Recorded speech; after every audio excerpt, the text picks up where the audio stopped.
For KT News, I am Esther Diana.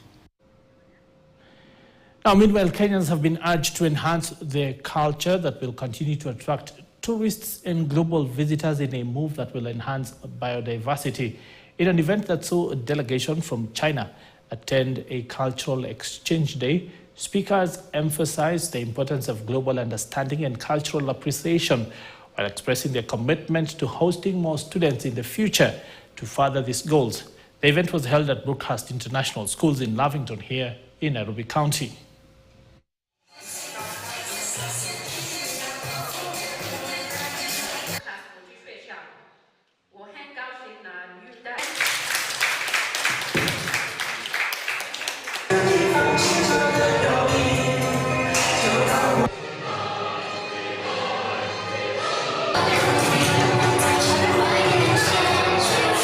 Today we had a foreign exchange program where we had some people from China, some students visit us. It was a really wonderful experience as I got to interact with different cultures and they got to learn something about Kenya.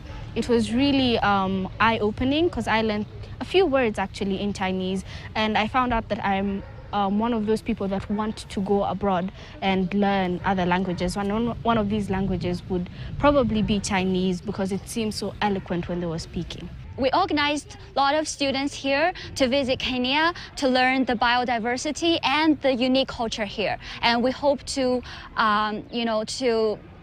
strengthen the mutual understanding between China and Kenya. And today we visited this very beautiful Brookhurst International School, and I'm so overwhelmed by the performance of the students.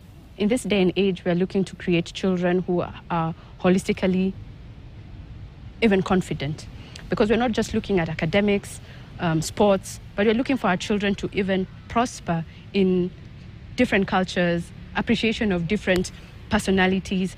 And this, in our world today, with everything ever changing, I think these interactions help and build relationships with children from different backgrounds, different setups.